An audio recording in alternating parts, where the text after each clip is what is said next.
안녕하세요. 사연사색입니다. 구독과 좋아요는 저희에게 큰 힘이 됩니다.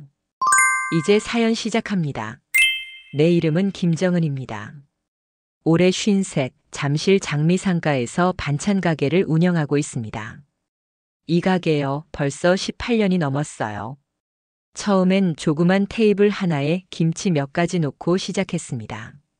손님이 들어오면 반찬을 퍼드리고 계산은 수첩에 손으로 적고, 그때는 POS도 없고 매출이라는 개념도 없었죠. 하루 10만 원 팔면 오늘은 대박이라며 기뻐했던 시절이었으니까요. 하지만 사람이 지치지 않고 한 길을 묵묵히 걸으면 그 길 끝 어딘가엔 조금씩 길이 열리더라고요. 지금은 직원도 셋이나 두고 하루 매출 80만 원을 넘기고 있습니다.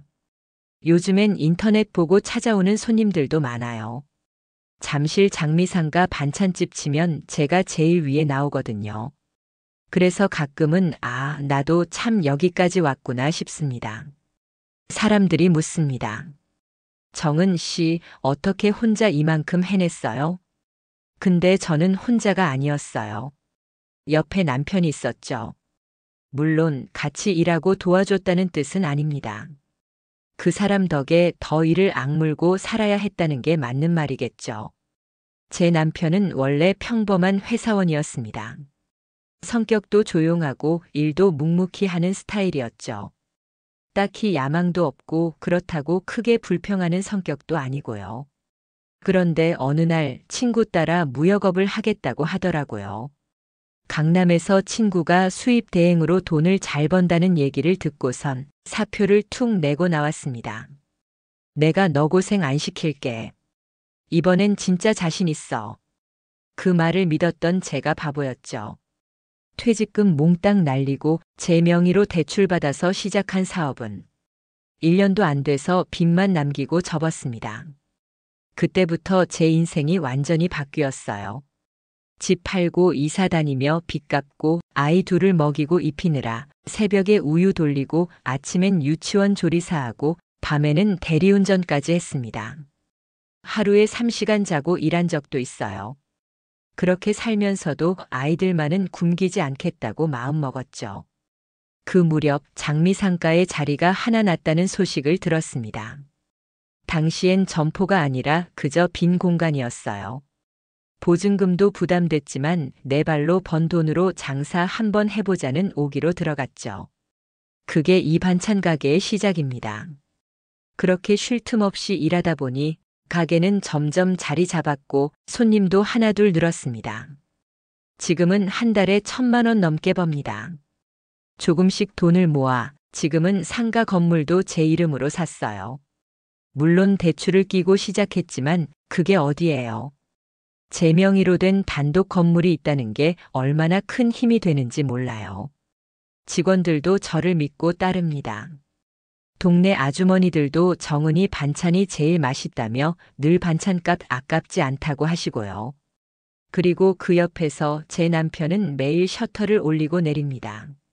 사람들은 그걸 보고 말하죠. 사장님 남편 참 자상하시다. 하지만 그건 몰라서 하는 말입니다. 사실 저희 친정엄마는 결혼 전부터 남편을 탐탁지 않아 하셨어요. 얼굴만 반질반질한 기생오라비가 뭔 소용이냐. 저런 남자 믿으면 너 고생한다. 그땐 사랑에 눈이 멀어서 못 들은 척 했는데 지금은 엄마 말이 딱 맞았다고 느낍니다. 남편은 겉으로 보기엔 멀쩡하죠. 단정하고 키도 크고 어디서 보면 능력 있는 사장님 같아 보입니다.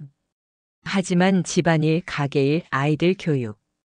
그런 건 전혀 신경 쓰지 않아요. 직접 뭘 하기보단 늘 뒤에 앉아서 핸드폰 주식만 보고 있습니다. 가끔씩 셔터 올려주는 거, 그게 일이라고 말하면서요. 요즘 들어 더 불편한 건 따로 있어요. 남편이 반찬 가게 알바생, 송이 엄마랑 썸을 타고 있는 것처럼 보이거든요. 애 하나 데리고 일하는 그 친구. 남편한테 유난히 웃으며 굴어요. 남편도 그게 싫지 않은 눈치고요. 거기다 예전 장사하던 상가에서 알던 여사님들과도 연락이 끊이지 않아요. 누구 하나 불륜이라고 말한 적 없지만 여자의 촉이란 건 참 무섭게 정확하죠. 제가 가게를 이끌고 직원 챙기고 새벽에 장 보러 다니는 동안 남편은 뒤에서 다른 여자들과 웃고 있습니다. 입이 쓰고 가슴이 텁텁합니다. 제 손은 번거지 손입니다. 20년 넘게 물을 만지고 칼을 잡고 불 앞에 서다 보니 지문도 흐려지고 손등은 늘 퉁퉁 부어 있어요. 물로 일하는 직원도 있지만 저는 아직도 첫 손님 받기 전에 직접 국물 맛부터 봅니다. 왜냐면 이 반찬 가게는 제 인생을 버무린 그릇이니까요. 그 손으로 아들 둘을 대학도 보냈습니다. 지금은 두 아이 다 자기 길 잘 찾아가고 있어요. 그리고 시어머니 집도 제 손으로 사들였습니다. 제가 일하면서 시어머니한테 아이들을 맡겼던 시절, 그 은혜를 잊을 수 없어서요. 그런데 그 남편이 제가 고등학교 시절 가장 친했던 친구랑 바람이 났습니다. 그 친구 미영이 제가 어렵던 시절 자존심 내려놓고 전화해서 돈 좀 빌려달라고 했던 그 사람. 그땐 싸늘하게 거절하더니 이젠 제 남편하고 제 건물 안에서 얼마 전 둘이 함께 있는 모습을 봤습니다. 그 장면은 아직도 생생합니다.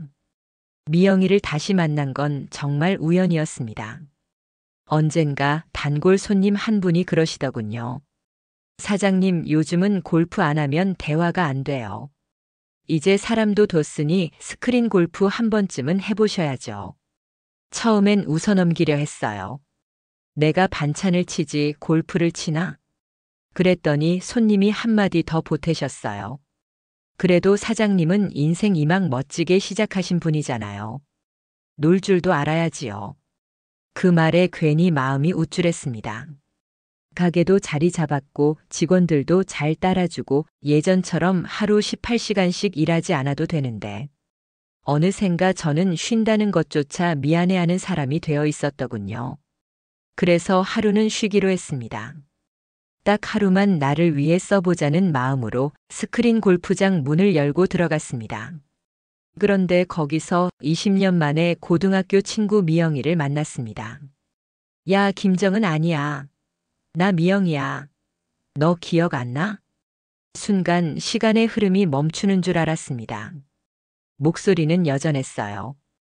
그 시절 쉬는 시간마다 귓가를 맴돌던 조금은 새침하고 조금은 들떠있던 그 목소리. 고등학교 2학년 때 저희는 한 반이었고 짝꿍이었습니다. 그땐 정말 하루도 떨어지지 않았어요. 매점도 같이 가고 급식도 같이 먹고 심지어 같은 남자애를 두고 설레발을 치던 시절도 있었죠. 미영이는 그때도 예뻤습니다. 공부는 잘하지 못했지만 말투 하나 행동 하나에 사람 시선을 끄는 그런 친구였어요. 전 늘 부러웠습니다. 쌍꺼풀도 진하고 웃을 때마다 보조개가 예뻤던 미영이. 그의 옆에 서면 괜히 제 모습이 초라해지곤 했죠. 그런 미영을 20해가 지나 다시 만나게 된 겁니다. 스크린 골프 끝나고 근처 커피숍에서 얘기를 나눴습니다. 서로의 근황을 묻고 아이들 나이를 비교하고 이 사람 저 사람 졸업사진 얘기에 깔깔 웃으면서 그날만큼은 진심으로 즐거웠습니다. 그동안 무겁기만 했던 제 일상 속에 살짝 들어온 햇살 한 줄기 같았다고 할까요? 이렇게 옛 친구와 우연히 다시 이어질 수도 있구나. 그게 묘하게 위안이 되더군요. 하지만 집에 돌아온 그 밤 20년 전 일이 툭 하고 떠올랐습니다. 그땐 정말 살기 힘들던 시절이었습니다. 남편이 무역한다고 퇴직금 다 날리고 빚만 수천만 원. 하루는 진짜 쌀이 다 떨어졌는데 통장엔 잔고가 10,000원도 안 남아 있더군요. 아이 우유 한 통 사려고 가게 앞에서 한참을 망설이다. 눈물 나던 그 밤. 그날 마지막 기대를 걸고 전화를 걸었던 사람이 바로 미영이었습니다. 미영아, 나 정은이야. 미안한데 혹시 200만 원만 빌려줄 수 있을까? 그땐 자존심도 없었습니다. 정말 아이 우유값만 필요했어요. 그때 미영이는 조용히 한숨을 쉬더니 차갑게 말했습니다. 정은아 미안한데 난 가족 말고는 돈 안 빌려줘. 그런 거 빌려줬다 사이 틀어진 친구들 너무 많이 봤어. 그 말은 곧 나는 내가 그럴 만한 사이가 아니야. 라는 말로 들렸습니다. 그땐 말도 제대로 못하고 그저 수화기 너머로 말했죠. 그래 알았어. 잘 살아. 그리고 그날 밤 부엌에 혼자 앉아 엉엉 울었습니다. 살면서 그렇게 목 놓아 운 날이 몇 없는데 그날은 정말 가슴이 찢어졌어요. 그랬던 미영이랑 이렇게 웃으며 다시 만났다는 게 참 아이러니했습니다. 어쩌면 어디 봐라 나도 이렇게 성공했다고 말없는 으스레를 떠는 것일 수도 있었겠죠. 시간이란 게 그렇게 상처를 다 덮는 줄 알았는데 말이죠. 그날 이후로 저희는 자주 연락했습니다. 점심도 먹고 반찬 가게에도 놀러 오고 남편도 몇 번 같이 있었는데 미영이 얼굴 보더니 반가운 표정으로 악수를 하더군요. 아, 미영 씨 정은이 얘기 많이 들었어요. 두 사람은 그때부터 은근히 자주 마주친 것 같았습니다. 처음엔 저도 눈치채지 못했어요. 설마 친구랑 남편이 그렇게 가까워질 거라고. 어느 누가 상상이나 하겠어요. 그러다 며칠 전 2층 빈 사무실에 불이 켜져 있었습니다. 우리 건물 2층인데 한동안 임대를 안 놓고 비워둔 상태였거든요. 평소엔 불이 켜질 일이 없는 공간인데 그날따라 희미하게 불이 비치길래 무심코 문 앞으로 갔습니다. 그 안에서 남편과 미영이 마주보고 앉아 있는 게 보였습니다. 말없이 서로의 눈을 오래도록 바라보면서요. 심장이 내려앉는 소리가 들렸습니다. 눈앞이 까매지면서 숨이 막히고 머리카락 끝까지 차가운 기운이 올라오더군요. 지금 뭐 하는 거야? 제 입에서 튀어나온 말에 둘 다 놀라 고개를 돌렸습니다. 남편은 입을 꾹 다물고 미영은 손으로 입을 가리며 더듬거렸어요. 정은아 오해하지 마. 그냥 얘기하다가. 얘기? 여기가 커피숍이야? 왜 둘이 이 늦은 밤 빈 사무실에 앉아 있어? 그 순간 10년 전 그 통화가 떠올랐습니다. 가족 말고는 돈 안 빌려줘. 그렇게 선을 그었던 미영이 이제는 내 남편이랑 내 건물 안에서 둘만의 시간을 보내고 있다니. 기가 막혔습니다. 말이 나오질 않았습니다. 숨조차 편히 쉬어지지 않았습니다. 내가 피땀 흘려 만든 공간에서 내 인생의 두 사람에게 이렇게 무너지고 있을 줄은 정말 꿈에도 몰랐습니다. 그날 밤 저는 반찬 가게 불도 켜지 않은 채 혼자 어둠 속에 앉아 있었습니다. 조용한 냉장고 소리, 식은 국물 냄새, 그리고 내 안에서 쿵쿵 울리던 심장 소리만 남아 있었습니다. 나는 지금까지 누구를 믿고 살아온 걸까? 내가 지켜야 한다고 믿었던 이 결혼은 이미 오래전부터 깨져 있었던 건 아닐까? 그리고 이 결혼, 더는 지켜야 할 이유가 없다는 걸. 그날 처음 정말 뼛속까지 실감했습니다. 사실 처음 미영이를 다시 만났을 땐 그냥 반가웠습니다. 어릴 적 친구니까요. 어려울 때 거절당했던 기억도 그땐 그냥 그럴 수 있지, 사정이 있었겠지 하고 넘기려 했습니다. 사람이 산다는 게 다 그런 거 아니냐 싶었고 나도 이제 편하게 웃고 지낼 나이 되었다고 그렇게 생각했거든요. 근데 일이 벌어지고 나니까 그 옛날 전화기 붙들고 애 울음소리 들으며 간절히 부탁하던 내 모습이 떠올랐습니다. 미안, 나는 가족 말고는 돈 안 빌려줘. 그 한마디에 울음을 꾹 참았던 내 입술, 쥐 죽은 듯 전화 끊고 가게 앞에 웅크려 앉아 있던 내 어깨, 그게 다시 가슴 밑바닥부터 올라오는 겁니다. 그땐 자존심보다 아이 분유값이 더 급했고 이 손으로라도 뭐든 벌어야겠다는 생각밖에 없었는데. 그리고 더 억울했던 건 그때도 상처를 줬던 그 친구가 이제는 내 남편하고도 내 인생을 흔들고 있다는 거죠. 남편이랑 미영이 이미 1년이 넘게 만났더라고요. 내가 눈 감고 있던 그 시간 동안 가게 매출 오르며 기뻐하고 몸이 부서져라 일하는 그 시간에 둘은 건물 2층 빈 사무실에서 따뜻한 눈빛을 나누고 있었던 겁니다. 남편 핸드폰은 늘 암호가 걸려 있었지만 구글 계정은 생각 못했나 봅니다. 클라우드에 백업된 문자들이 거짓말처럼 남아 있었습니다. 오늘도 당신 덕에 웃었어요. 그 방 조용해서 좋다. 밤주에도 거기서 봐요. 날짜를 보니 벌써 작년 봄부터였어요. 제가 2호점 오픈하려고. 아침마다 새벽 시장 다니던 그 무렵. 미역국 끓이다 손 대어도. 이게 사는 거지라며 혼잣말로 웃던 그 시절이었죠. 그걸 보고도 저는 바로 화를 내지 못했습니다. 그저 거실 바닥에 털썩 주저앉아 주방 불빛 하나에 의지한 채 한참을 멍하니 앉아 있었습니다. 내가 지켜온 이 집, 이 가게, 이 가족이라는 이름이 허공에서 덜컥 무너져 내리는 소리가 들리는 것 같았어요. 남편은 나한테 어떤 존재였을까? 그 질문이 머릿속을 떠나지 않았습니다. 사랑했던 사람?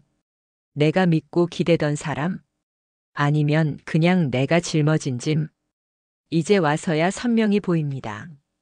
내가 남편을 곁에 둔 건 사랑이 아니라 의무감이었어요. 연애 시절엔 잘생긴 얼굴에 혹했고 결혼 후엔 책임감이 붙잡았던 겁니다.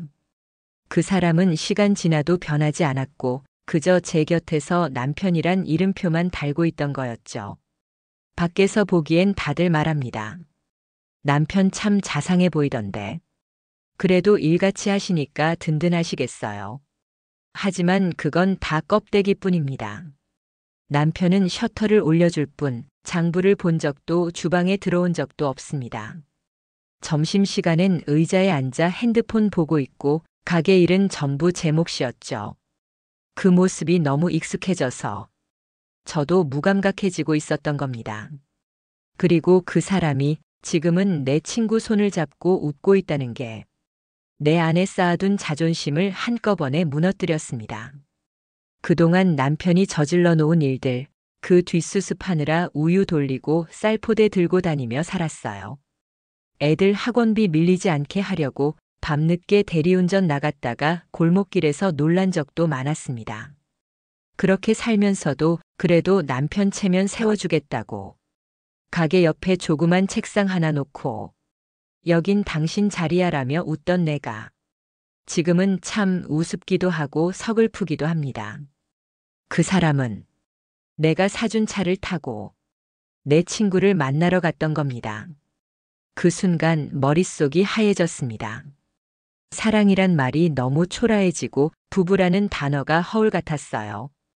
이게 사랑이 어쩌고 그런 문제가 아니었습니다. 제 인생을 함께 꾸려가기로 한 사람과 그 인연 중 가장 아픈 기억을 가진 사람이 내 등을 돌려서 만났다는 거니까요. 그날 저는 결심했습니다. 더는 이 관계를 끌고 가지 않겠다고. 이건 부부가 아닙니다. 같은 방향을 보지도 않고 같은 꿈도 꾸지 않는 그저 혼자 사는 척하며 버텨온 시간일 뿐이었습니다. 이제 그만할 때가 됐습니다. 내 손이 더는 젖기 전에, 내 마음이 더는 시들기 전에 이제는 나를 위해 살아야겠다고 남편에게도 말했죠. 나 더는 같이 못 살겠어. 넌 이제 내 인생에서 빠져줘. 그 사람은 처음엔 믿지 못하겠다는 눈치였어요. 늘 그래왔듯 그냥 한때 감정이었어. 다신 안 그럴게. 그 말만 반복했지만 이젠 귀에 들어오지도 않더군요. 마음이라는 게 한번 무너지면 그 후론 더는 예전으로 돌아갈 수 없다는 걸 저도 이제 압니다. 그리고 이젠 저 자신부터 다시 사랑해 보기로 했습니다. 결국 저는 결심했습니다. 이제는 나 자신을 위해 살아야겠다고요. 처음부터 이렇게 단호하지는 못했어요. 남편이 아무 도움이 안 된다는 건 사실 오래전부터 알고 있었습니다. 하지만 그 사람이 곁에 있다는 이유만으로 혼자라고 느끼지 않아도 된다는 착각 속에 스스로를 묶어두고 있었던 거죠. 무엇보다 이혼이라는 말은 제 삶에 너무 무거운 단어였습니다. 남들 이혼할 땐 그럴 수도 있지 고개 끄덕이면서도 막상 제 얘기가 되니까 왠지 모를 수치심과 서늘함이 마음 깊은 곳에서 올라오더군요. 괜히 길에서 마주치는 시선마다 저 집 이혼했대라는 말풍선이 달려있는 것 같고 아이들 학교에 소문이라도 날까 두려웠고 가게 단골들 사이에서 말이 오갈까 걱정됐습니다. 괜찮은 척 단단한 척 살았지만 속으론 여러 번 무너지고 있었던 거예요. 하지만 이제는 분명히 압니다. 남들이 뭐라 하든 지금까지 제 삶을 가장 아프게 만든 건 바로 그 사람이라는 걸요. 남편이라는 이름 뒤에 숨어 제가 다 해온 노력들을 당연하게 소비한 사람이었고 심지어 제 인생의 가장 아픈 기억까지 건드린 사람이었습니다. 그래서 저는 이혼 절차를 시작하기로 했습니다. 아이들에게 말하는 게 제일 걱정이었어요. 큰아이는 이제 대학 졸업반, 작은아이는 군 복무를 마치고 복학을 앞두고 있죠. 이 아이들이 충격을 받지 않을까, 괜히 저를 탓하지 않을까 생각만 해도 가슴이 조마조마했습니다. 저녁을 차려주고 된장찌개에 전도 지지고 조용히 밥상머리에 앉아 조심스레 입을 열었습니다. 얘들아, 엄마 너희 아빠랑 이혼하려고 해. 순간 정적이 흘렀고 두 아이가 서로 눈을 마주보더니 뜻밖에도 아주 단단한 눈빛으로 말하더군요. 엄마, 이제 그만해요. 아빠 때문에 엄마 힘든 거 우리 다 알고 있어요. 맞아요. 엄마 인생은 아직 많이 남았어요. 이제는 엄마가 엄마를 위해 살아야 해요. 그 말에 저는 숟가락을 내려놓고 한참을 울었습니다. 내가 낳고 키운 아이들인데 그렇게 따뜻하고 속 깊은 어른이 되어 있어. 고맙고 미안하고 참 많은 감정이 한꺼번에 북받쳐 올라오더군요. 그날 밤 저는 처음으로 정말 편안한 마음으로 잠이 들었습니다. 오랜만에 가슴 깊은 곳에서 괜찮아질 거야 라는 목소리가 들렸던 것 같아요. 그리고 며칠 뒤 시댁에도 소식을 전했습니다. 사실 저는 시어머니를 미워하지 않았어요. 아이들 어려서부터 봐주신 덕분에 제가 새벽 시장 다니고 가게 일에 집중할 수 있었거든요. 그래서 저는 결심했습니다. 어머님 댁은 그냥 드릴게요. 그 집 제 명이긴 하지만 어머님이 아이들 키워주셨던 은혜를 그 집으로 조금이나마 갚고 싶어요. 시어머니는 한참을 우시더군요. 내가 뭘 그렇게 잘했다고. 애미야, 내가 사람이냐? 그 눈물을 보면서 저도 가슴 한켠이 따뜻해졌습니다. 지금 생각하면 어머니는 어머니 나름대로 저를 며느리로 인정해 주시고 딸처럼 여기려고 애쓰셨던 것 같아요. 그 마음을 늦게라도 받아들이기로 했습니다. 이제 저는 진짜 제 삶을 살아가려 합니다. 그동안은 아내, 엄마, 며느리 이런 수많은 이름에 가려 김정은이라는 사람은 어디 있는지 잊고 살았던 것 같아요. 이제는 그 모든 껍데기를 벗고 제 이름으로 살아보려고요. 반찬 가게도 좀 더 세련되게 리뉴얼해서 2호점도 내볼 생각입니다. 혼자서 하는 일이지만 절대 혼자가 아닙니다. 저를 믿어주는 손님들, 든든한 아이들, 그리고 이제는 제 편이 되어줄 나 자신이 있으니까요. 이제는 누구 눈치도 보지 않을 겁니다. 하루하루 제가 사랑하는 방식으로 정직하게 단단하게 살아가려 해요. 내 손으로 만든 반찬처럼 진하고 따뜻하고 소박하지만 깊은 하루하루로 제 인생을 다시 채워나갈 겁니다. 그동안 살아낸 날들을 내가 먼저 존중해주지 않으면 누구도 대신 해주지 않잖아요. 그래서 오늘도 내일도 그 다음 날도 새벽 5시 반찬 가게 불을 켜며 저는 제 인생의 새벽도 함께 밝힙니다. 지금까지 제 사연 들어주셔서 감사합니다. 요즘 같은 때에 조금 더 힘내시고 늘 땡내에 건강하고 행복하시길 바랍니다. 오늘 이야기 마음에 닿으셨나요? 여러분의 좋아요와 구독은 저에게 큰 힘이 되고 또 다른 따뜻한 이야기를 이어갈 수 있는 용기가 됩니다. 다음 이야기에서 다시 인사드릴게요. 함께 해주셔서 고맙습니다.